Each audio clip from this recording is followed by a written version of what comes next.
महेंद्रगढ़ में भीषण सड़क हादसा, डंपर के साथ कार की हुई भिड़ंत। हादसे में 3 लोगों की मौके पर हुई मौत, एक व्यक्ति हुआ घायल। घायल को निजी अस्पताल में भर्ती करवा दिया गया है।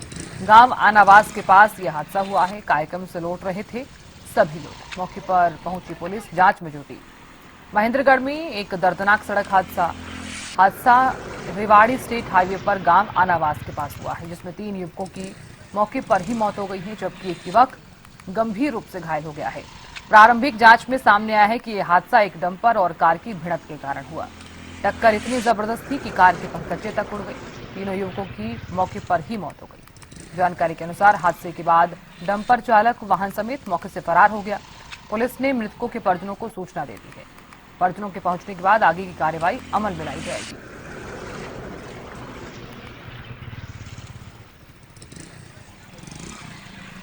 महेंद्रगढ़ में भीषण सड़क हादसा हुआ है।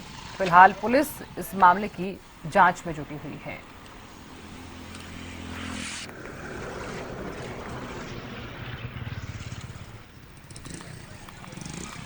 तो महेंद्रगढ़ में एक दर्दनाक सड़क हादसा, जिसकी तस्वीरें आप लगातार देख पा रहे हैं।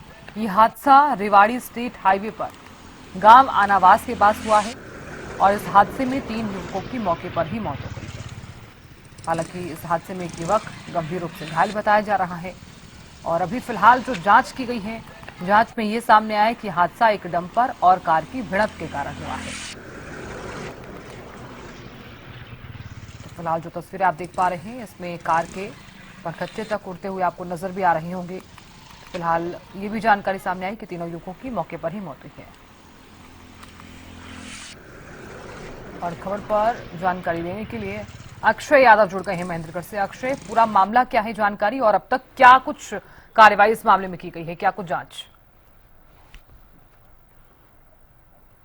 जी बिल्कुल, मैं आपको बता दूं, जो दर्दनाक हादसा है ये महेंद्रगढ़ के अंदर जो बीती रात है 11 से 12 बजे के बीच ये हादसा हुआ और रेवाड़ी रोड है जो स्टेट हाईवे, उस पे जो गांव आनावास पड़ता है पर ये पूरा जो हादसा ये सामने आया, जिसके अंदर जो गाड़ी थी उसकी जो शुरुआती जांच के अंदर तो डंपर के अंदर जो टक्कर वो बताई जा रही है, लेकिन जो वाहन चालक है वो अपने वाहन सहित मौके से फरार हो गया। तो पुलिस को अज्ञात वाहन के खिलाफ जो शिकायत है परिजनों की तरफ से फिलहाल यहाँ पर दी गई है और फिलहाल जो पुलिस है पूरे मामले की जांच के अंदर जुटी हुई है। और रात को जब ये हादसा हुआ तो इसकी जो सूचना है वो डायल 112 पर दी गई। डायल 112 की गाड़ी मौके पर पहुंचती है और डायल 112 की गाड़ी जो सभी जो घायल थे उनको महेंद्रगढ़ के नागरिक अस्पताल लेकर आती है, जहां पर जो 3 को मृत घोषित कर दिया गया। साथ ही जो एक था उसको हायर सेंटर रेफर किया गया, जिसको परिजन है वो उपचार के लिए एक निजी अस्पताल के अंदर जो महेंद्रगढ़ के अंदर दाखिल करवाया गया। सुबह इनके जो पहचान की गई पुलिस के द्वारा तथा परिजनों को जो जानकारी है वो दी गई। उसके बाद जो परिजन है वो मौके पर पहुंचे और फिलहाल महेंद्रगढ़ के नागरिक अस्पताल के अंदर जो उनकी पोस्टमार्टम की प्रक्रिया वो चल रही है। साथ ही जो पुलिस है उसको परिजनों की ओर से शिकायत दी गई है और शिकायत के आधार पर पुलिस जो आगामी कार्रवाई के अंदर जुटी हुई है। दरअसल बताया जा रहा है कि जो तीनों जो युवक थे आपस में रिश्तेदार बताए जा रहे हैं और इन्होंने जो डैना गांव है वहां पर एक पूजन का कार्यक्रम था, उसके अंदर शामिल होना था। उससे पहले महेंद्रगढ़ के पाली गांव के अंदर ये किसी कार्यक्रम के अंदर यहाँ आए थे और यहाँ से वापस जो डैना की तरफ जो रेवाड़ी रोड है वहां पर लौट रहे थे। लेकिन इसी बीच गांव आनावास के पास ये जो पूरा जो हादसा होता है और उसके बाद जो सूचना पुलिस को मिलती है, पुलिस के द्वारा जो घायल है उनको अस्पताल पहुंचाया जाता है लेकिन मृत घोषित कर दिया। लेकिन महेंद्रगढ़ जिले के अंदर बात की जाए तो पिछले 24 घंटे के अंदर जो दो ये दर्दनाक हादसे हुए, जिसमें पहला जो हादसा निजामपुर के अंदर हुआ था जहां पर एक बाइक और ट्रैक्टर ट्रॉली से भिड़ंत हो गई थी, उसमें भी 3 जो युवक है उनकी मौके पर मौत हुई थी। साथ ही बीती रात एक दर्दनाक हादसा हुआ है जिसके अंदर 3 जो युवक है उनकी मौके पर मौत हुई है। इनमें से जो 2 युवक हैं वो विवाहित बताए जा रहे हैं, जिनके एक के 1.5 साल की बच्ची है तो दूसरे के जो 2 बच्चे वो बताए जा रहे हैं, जिसमें एक लड़का और एक लड़की शामिल है। जो तीसरा जो मृतक है वो फिलहाल अविवाहित बताया जा रहा है और फिलहाल जो पुलिस अपने मामले की जांच के अंदर जुटी हुई है। जी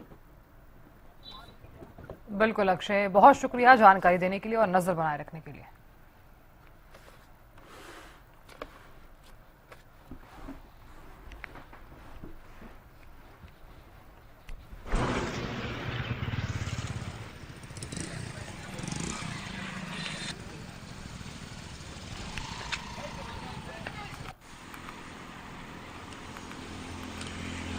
तो महेंद्रगढ़ में ये भीषण सड़क हादसा, डंपर के साथ कार की भिड़ंत हुई और इस हादसे में 3 लोगों की मौके पर मौत हुई है और एक व्यक्ति गंभीर रूप से घायल बताया जा रहा है।